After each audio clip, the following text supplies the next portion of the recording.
everyone, and welcome to Heart and Hand, the Rangers podcast. My name is David Edgar, and as always, I am your host here as we begin the second half of the season. Winter break now completed. Rangers returned to action in the Scottish Cup on Saturday evening, and of course, we'll be back in the league in Wednesday night. So, joining me to discuss the match against Dumbarton and look ahead to the trip to Leith is, first of all, Andy Barnett. Good afternoon, Andy.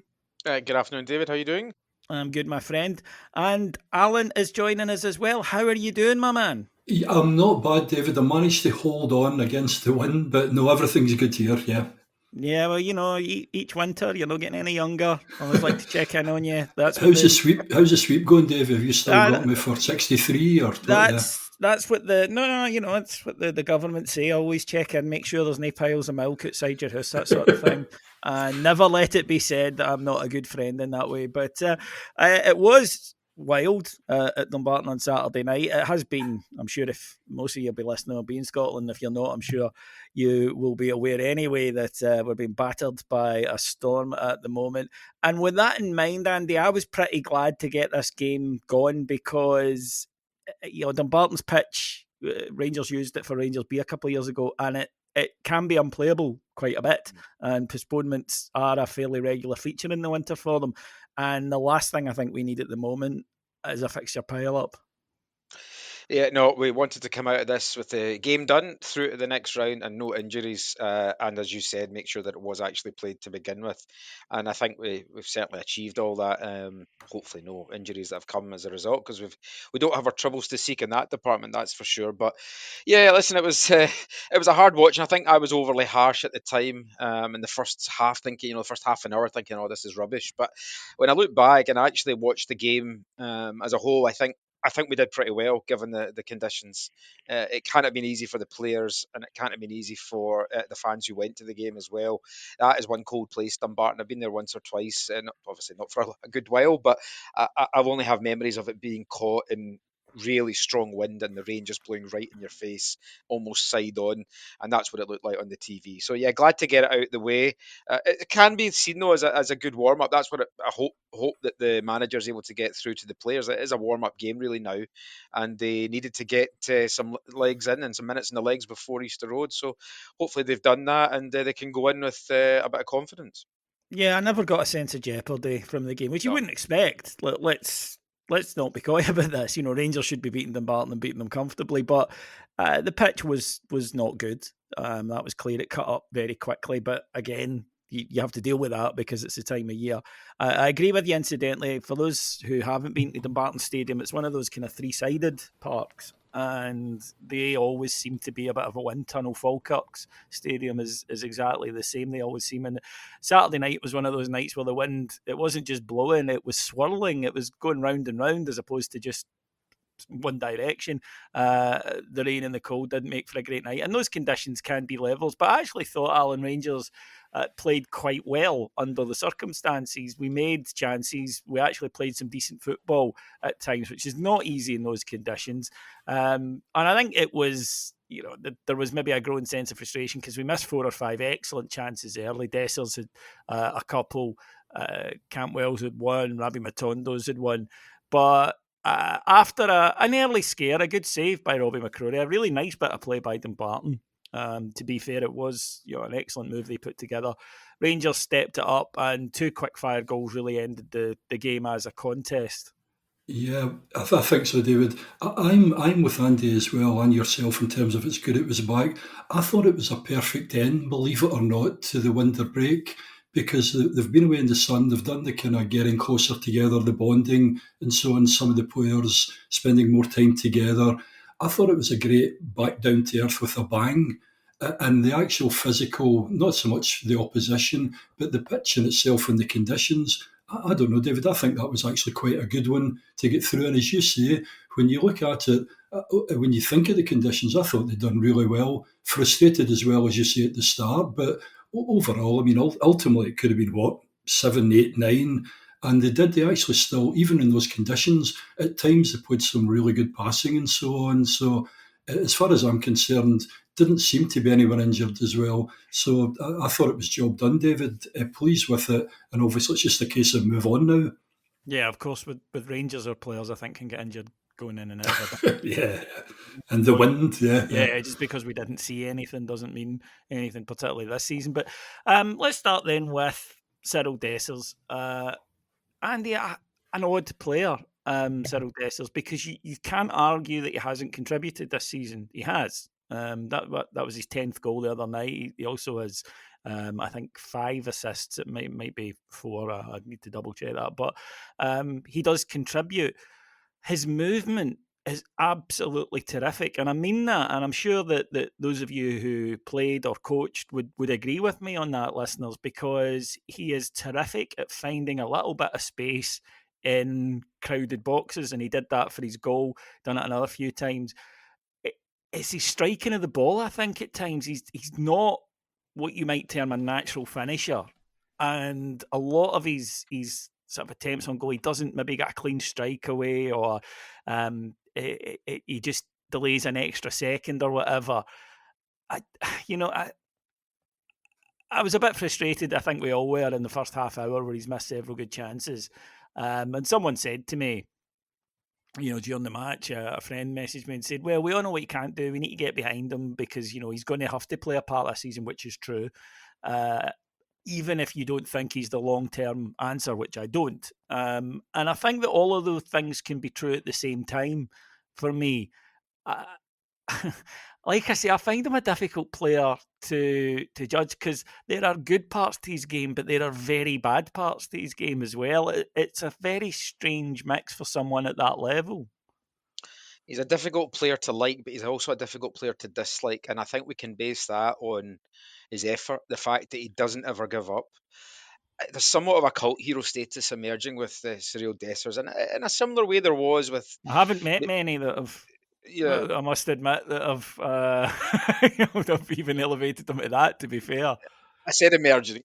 Yeah, it's not there yet, but similar to Sakala, like I look at it, that was essentially meant to be the upgrade. We sold Sakala, we bought Dessers. The fees were pretty similar, and he'll probably end up with the same kind of output that Sakala did over the season, maybe 15 goals or so, and a few assists. He might have some important goals in there, but then there's the kind of Philip Sebo side, and that's the other comparison I wanted to make, where his finishing is just at times really, really, really subpar, and it's not a professional level. Maybe that's why he has had the career he's had in the clubs that he's played for. He was at Cremonese, not really a kind of glamorous club, still Italian top league until the relegation, but he's not. He's just not good enough for what really we need at the moment. And what we need at the moment is somebody that can be very effective in every single match, and that we don't need to rely on 5, 6 clear cut chances for him to score one. And at the same time, David, of course, we all remember Ali McCoist. He would have games like that where he would have plenty of chances, miss loads, and then score a cracker. But you can't really compare that because Dessers doesn't have any money in the bank at the moment with Rangers, no credit at all yet. So we just need to get as much as we can. But you can't fault his attitude, certainly, in the fact that he does continue to make himself available. He works hard. I agree with you. I think his off the ball play is excellent. I think his positioning is not bad. But at his age, is there a way that you could coach somebody to improve their finishing? I just don't think there is. It's something that that composure, that lacking of real clean striking of the ball is something that eludes him. And I don't know if you can train that at his age. Somebody that's maybe 17, 18, 19, yes, but he's not. He's a bit older than that. So, yeah, listen, he could end up with decent numbers. He could end up with 15, 20 goals a season. And if that happens and it leads us to winning the title, then he'll have played a part in it. The phrase I hear a lot used when I'm watching a game with people or friends and relatives, Alan, is he does the hard part. He does. He gets into positions. He sets himself to be there for opportunities, and that's not luck. That is about being in the right place at the right time. So if you watch his goal on Saturday, now first of all, Dumbarton had done well, I think, defensively, but they give Tav time and space, and I don't care what the weather's like. That's dangerous. I'm sure he couldn't believe he had the time, and he picks out this perfect ball. But watch Dessers in the box. He is marked, and then he just brings his marker away, spins round. He's in the right position, and he finishes. And you think that's excellent. That's absolutely first class. That's just what you want from a striker. And then other times, there was one where the ball's fizzed into him, he spins away for the defender, turns and then smashes it over the bar. Like I say, he's just a difficult guy to get a handle on. I don't think he'll be here for the long term. I don't think that he's going to be a signing that we look back on and say it was worth the money or anything like that. But I do agree with Andy. I think he will end up this season with 16, 17 goals. Yeah, I actually think, he is very frustrating. I do think he'll still be good as a squad player, David, if we get, here we go, if we had that out and out striker, the main kind of striker, then I think he could come in now and then, and as you say, he could do okay. He would definitely frustrate the hell out of us, wouldn't he? Because he'll do like the Real Betis thing, and you'll be like, geez, there you go, and then he'll do some fresh air or, well, the Parkhead type thing, and I think that's always going to be. But certainly, I think in terms of a short term for the remainder of the season, I still think he could play a part, David, as you say, because of his attitude and so on. I do like that. Andy's right. He doesn't hide, even if he misses a chance. He keeps going, and that's not easy. No, and he does and he works as well, and I think that's where Clement as well is prepared to kind of move into channels and do the kind of the work. So I don't think anyone are critical of him in that way. As you say, it's just the fact that when it comes to this end and when we're getting so close to things, you really need okay, McCoy did miss 3 or 4, but he was a far better. Probably our best striker. But even a Chris Boyd you need someone that when we do just get this 1 or 2 chances, he is going to take them. And as I say, I think the Parkhead thing itself as well, it's a wee bit like the kind of Sakala and those couple of games at Hampden, Davy. It just emphasises, those kind of wee bits that frustrate the hell out of us. So don't dislike the guy. I would be fine if he stayed there as we bring him on, whether we end up with, I don't know, Silva as well, and another, and Dessers at times. But definitely we couldn't have him as our kind of main man, I don't think. Not if we're going to really achieve a couple of domestics and really push in Europe, yeah. Andy, the first goal came from a bit of variation at the corners. Now, since the manager came in, we've been hitting out swinging corners. Quite clearly, that's his preference. And that's something that he wants us to do. But we mixed it up at the weekend, possibly due to conditions, I don't know. But we got a goal from that. Todd Cantwell's delivery flicked on by John Souttar and good following in by John Lundstrom, who gets there and nods it in. I'm not somebody who gets fixated on in-swingers or out-swingers or that there's a right way and a wrong way. For me, it's horses for courses. Delivery is the key thing with any set piece. You got a good delivery, you've got a chance. We score from an in-swinger, a few minutes later, we get another one, and Todd Cantwell mishits it. It goes low and is cleared by the first defender. So it doesn't matter whether it's in or out. If it's a bad delivery, you've no chance of scoring from it. But I do like to mix it up, and the reason for that is simple. It's if you're just doing the same thing all the time, defenders can set. They know what's coming. If you vary it up a little bit, then you introduce an element of doubt. And I just don't think you should be stuck with one tactic if others are available. I absolutely agree with you. And I think also as well, we've been fairly impotent with our corners this season. I think I don't recall us scoring too many from them. I think I read a stat that the last time a centre half scored for a corner was John Souttar against Celtic last season. So it kind of gives you an indication as to the success. It's something that the manager and the set piece coaches will have to work on. I agree. I think we have to vary it up. As long as the delivery is good, it can be in swinger, it can be out swinger, it can be sort of driven right towards a penalty spot. Whatever it is, we have to start making more, because we are a team that do get a lot of corners. We're playing on the front foot almost the entire game against all opposition, really, apart from one. In Scotland, and when we get corners, it should be an opportunity to score a goal. And I think, as I said before, there's a lot of time in the last couple of seasons where it's not happened. During the season we won the league a couple of seasons ago, you saw with Goldson and Helander and other players as well, Balogun, they all chipped in with a few goals here and there, and I want to see more of that. And it's great that it was Lundstrom and it wasn't. I mean, listen, I'm happy if anybody scores, but it's great that it's other players teaming up for that and that good sort of partnership. It was a well-worked set piece.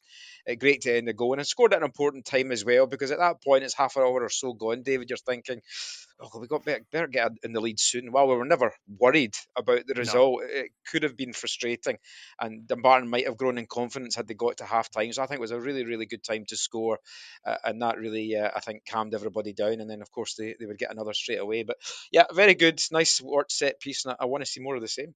I think it was pleasing as well. Sorry, David. I saw in the interview and John Lundstrom saying that, that was something that we had just been practicing during. So it's nice when they do come off. And as you say, we need to do more of that. We need to make more, as Andy said, the number of chances we get, for these situations. Yeah. Well, on that, Alan, a listener pointed this out to me, and I think it's a fair shout, which is, Tav hits a lot of the set pieces, and that's fine. He's got really good delivery, but he also can shoot. And occasionally I'd like to see Tav just loitering on the edge of the box for a knockdown, just in case, because, players in our side that you'd like the ball to drop to in that situation, he's probably the main one. Absolutely, because we've seen him kind of in play, haven't we? Scoring from distance anyway. So, as you say, rather than being out there taking them, why no? Because 9 times out of 10, if the keeper doesn't get it, it goes by, it's dropping out in that direction. As you say, who best? Because in terms of striking the ball, I mean, he's without doubt the best that we have. Yeah. Correct. Yeah, absolutely. So the game was pretty much done at half time. I think it's fair to say Rangers were able to make some changes on the hour mark, bringing on some experienced players at that point. And really just to give them minutes, Tom Lawrence, good to see Ryan Jack back as well, both of them coming on. Then Fabio Silva got on for the last 20 minutes. He showed some excellent touches, I thought, and he was very unlucky. Great run that led to a shot just past the post, and then lovely move between him and another 2 substitutes, Borna Barisic and Tom Lawrence. Probably the best bit of play Rangers did, which was a fortunate block from the Dumbarton player. I think it was goal bound from Tom Lawrence. I think he's showing that he's a good player. I'm just not sure he's a number 9. No, but where do we play him then? That is the question. Like, what's his best position? I agree. I don't think he is an out-and-out 9. I don't see him being a prolific goal scorer, but there's no doubt in his talent. His speed of thought is miles ahead of other players on the pitch. I think maybe including his own teammates at times. You don't get sold for 35, 36 million pound if you don't have something very, very high quality about you. I'd like to see him start some games now. I hope that he's a couple of sub appearances. Hopefully, he'll get involved more. I'd definitely like to see him play or feature significantly against Hibs midweek. Just really desperate and keen to see what he can do. He's not a 9, I don't think, and I think what I said before. It's the trouble for me, and I hope the manager knows. If he's not a 9, then where's he going to play? With Sima potentially being out, and I know you'll probably come on to that, is Matondo the right guy to play on the left for the remaining 20 or so games this season? I don't know. I think he's very inconsistent. And McCausland, we can't rely on him until the end of the season. He's been terrific, but he will have odd games where he's not. And we seem to be quite full with the kind of number 10 position, whether it's Cantwell or Lawrence or anyone else that comes in there. So I don't know. I mean, what do you think? You think it's maybe off the left we can see him play? That seemed to indicate the other night. I think he could play off either wing. I think he could play. And while you're right about number 10s in terms of having a few of them, Lawrence has been still injured. Do that. Yeah. Cantwell hasn't been pulling up any trees for me lately. He's not been terrible, but nor would I say that he has absolutely nailed down that spot and nobody else could get in it. So I think there are possibilities for him. And I might be wrong. Look, we've seen him as a number 9 for about a grand sum of half an hour, so I don't necessarily think that being able in competitive action, I don't think I'm being able to judge him fully just yet, but we still need a number 9, an out and out, not a he can play there number 9. I think we need an out and out, but we know that anyway. Tav gets a penalty, and listen, I'm the first to criticise referees. I thought the referee had a good game the other night. I didn't notice him. That's what I want from referees. Oh, he wasn't aware, but I think he also took into account the conditions. He didn't chuck about yellow cards. He was helped by the players. I think neither side were thundering into stupid tackles, but I thought he just kept a lid and refereed it sensibly and didn't necessarily want to be the centre of attention. Other Scottish refs should maybe take note of that. That is not your job. In fact, the better you are, the less we notice that you're there. Did concede a goal, Alan, from a set piece. Now, that's 4 in 3 games. It's a thing, right? It's undoubtedly a thing. Now, from Dumbarton's point of view, fair play. Terrific ball into the box and a great header. But 4 in 3 games, that's a thing. I think what got me too, David, was in the closed doors one. The goal, the way that kind of whipped in, guy gets to the front, and then we lost to midweek, didn't we? Ibrox, and they were kind of similar again. I know this was a variation, but definitely a worry. We can't.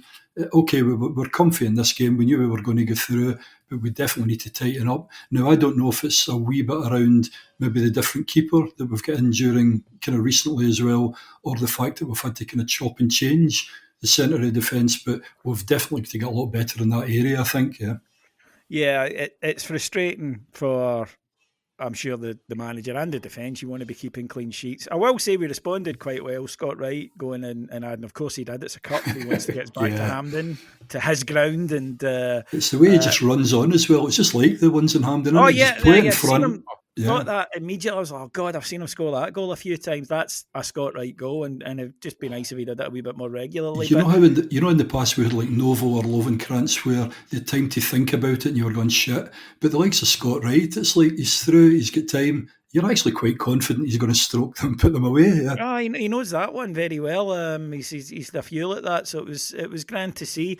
Next round of the Cup, Andy, Ayr United at home. That's the kind of draw I want. I'll be honest. I'm not one of these people who says, "Oh, bring them on." I'm like, yeah, bring them on in finals and semi-finals when you expect them. But early rounds, I'd rather get, with all due respect, a side we should be absolutely beaten at home in the Cup.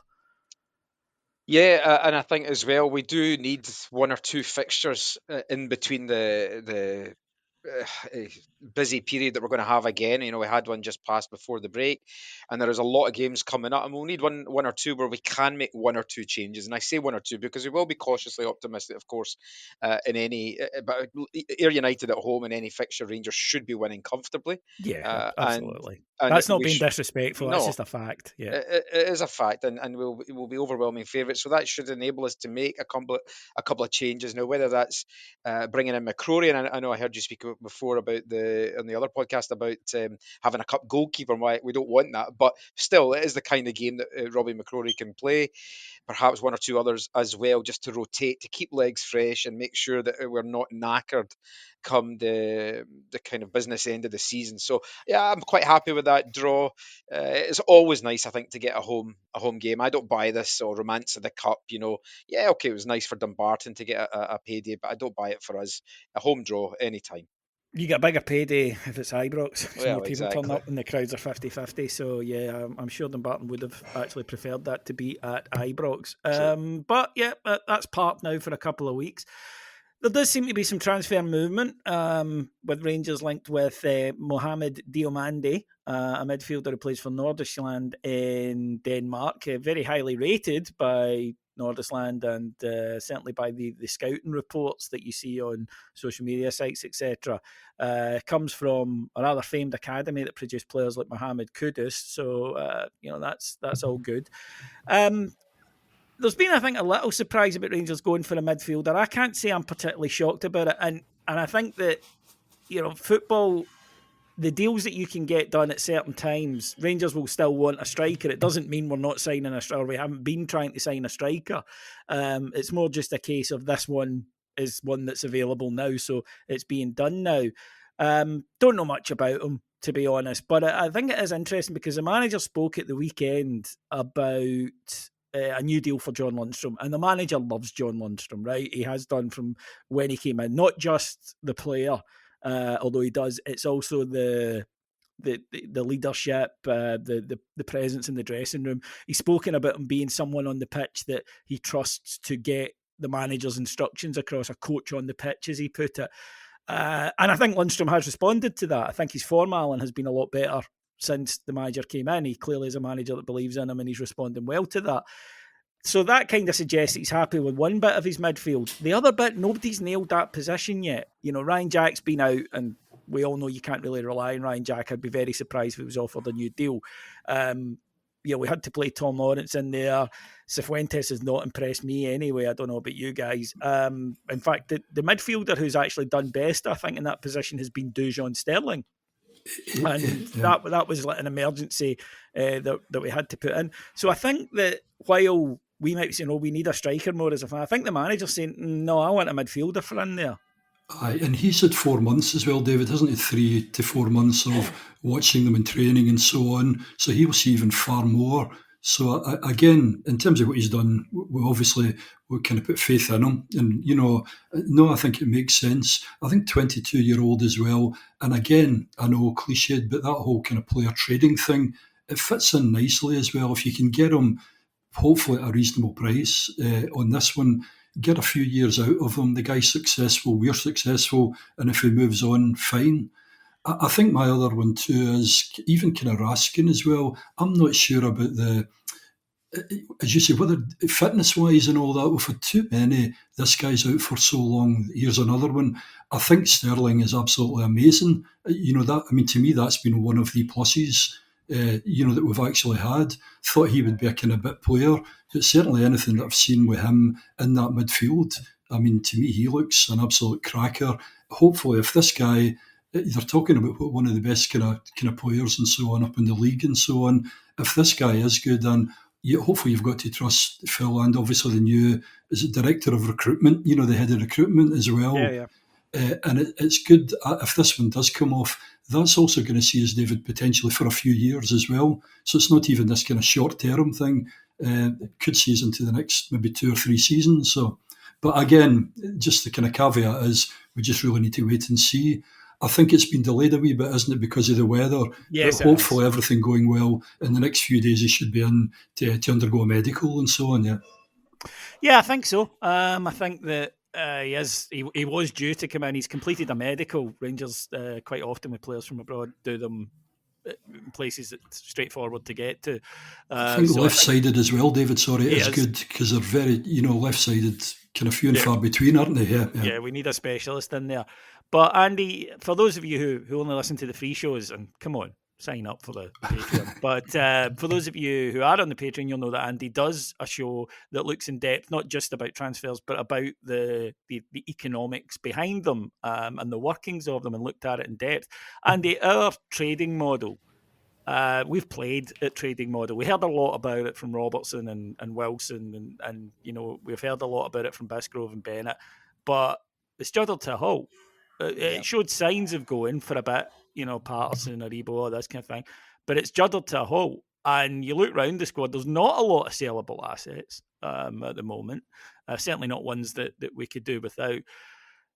Rangers need to get this kick-started, and these are the type of signings that I think you should be after. People who, yes, can come in and make an impression, that's the key thing, absolutely, that's the first point, but also guys that you're looking at and saying, you come in, do really, really well, and we'll sell you on to a bigger league, because that's where players want to end up, because that's where the money is, in a few years after having good service at you. We've been really poor at this. There's no getting away from it. We've been very poor at it. It's sentimentality. I think Andy McGowan spoke about it. Thank you, by the way, for the plug for the show, the wee series that we did. I do appreciate that. Andy McGowan mentioned it very correctly, I think, when we said about the sentimentality that we cannot afford to have any. And that was part of the problem with the previous kind of group of players, Morelos, Kent. We held on to them for a year, if not two. Too many. And there's been others as well. Perhaps Ryan Jacks has been here longer, Barisic.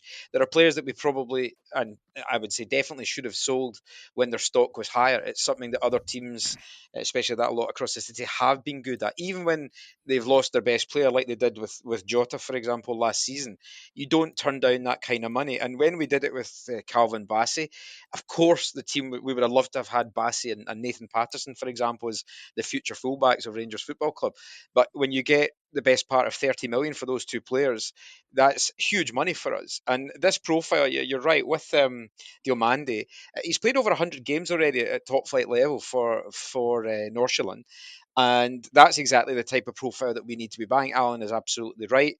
We get him in now, and within 18 months, we should be looking possibly to move him on. I mean, it'd be great if he stays for 2-3 years and drives us on to titles and cups. But if we buy him for the fee that's agreed now, I'm not sure exactly what it is, but I'd imagine somewhere between 1.5 and 3 million, something like that.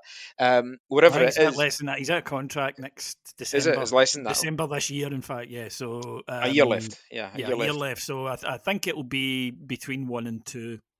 between 1 and 2, which is, listen, if that goes up by 500% 18 months from now, or even somewhere between 8 and 10, that is exactly the kind of business that we have to be doing, regardless of how much we as fans or the manager or whoever else loves the player.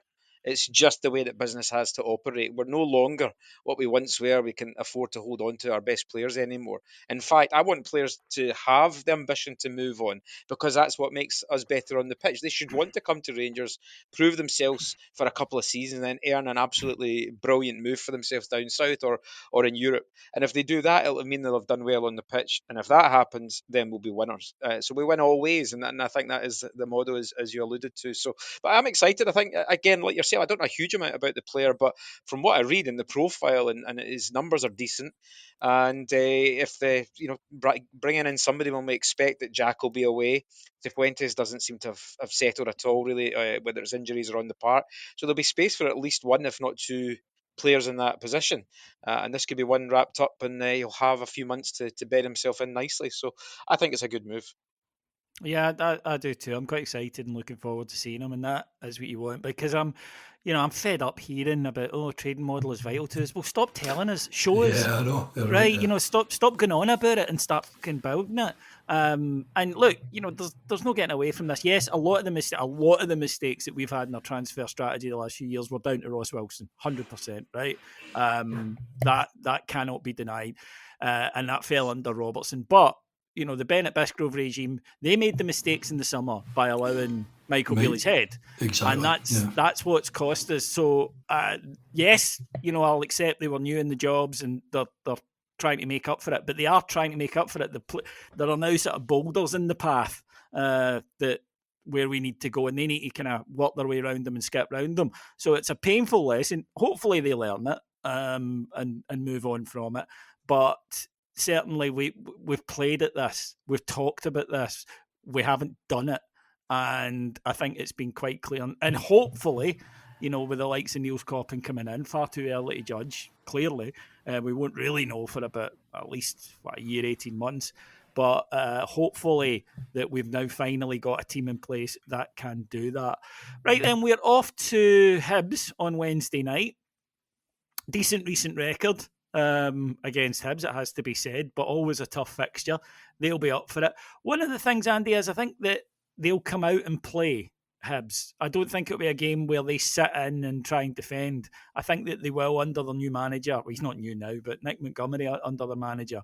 They do try and get on the ball and try and play it. So they carry a threat up front with Yuan, and we know that they can be a tricky side. But I do expect us to go there and win this. I do too. I think, as always, Hibs are notoriously quick out the blocks. And if we can, I think, just stay composed in the opening parts of the game and get through that sort of first 5-10 minutes when the crowd are usually up for it, then I think we'll be absolutely fine. Our quality will shine through. But we do have to beware in that opening period, especially at set plays, given the frailties you spoke about a few minutes ago.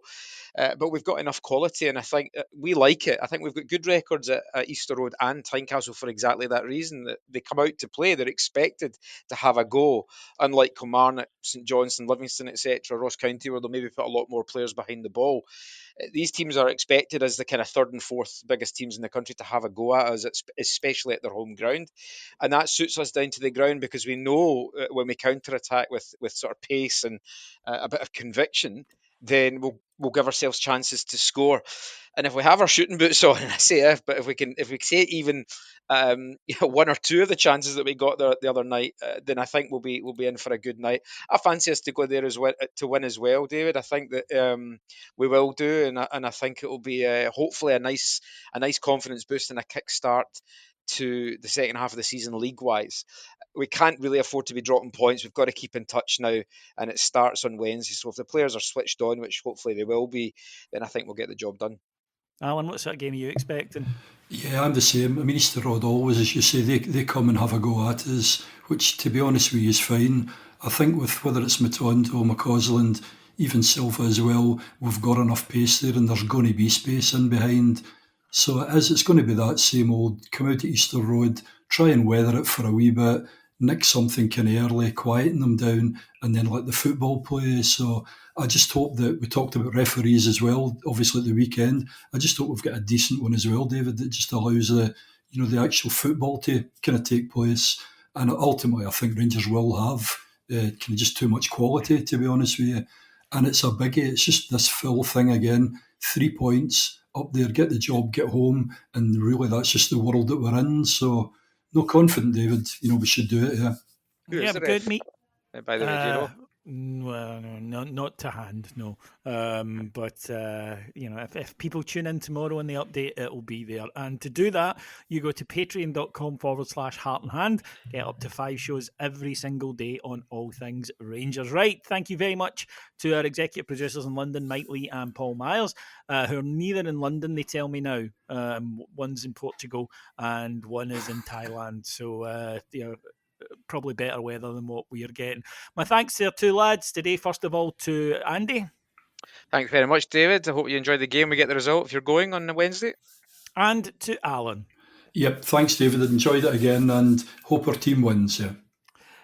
Cammy will be back with Heart and Hand Extra later in the week, our second free show of the week, and our third Dominant also drops if you want Martin's breakdown of 86 to 98. It is continuing, available where you get your pods. Thanks for listening. I'll be back here next Monday. Until then, take care, everyone. Bye-bye.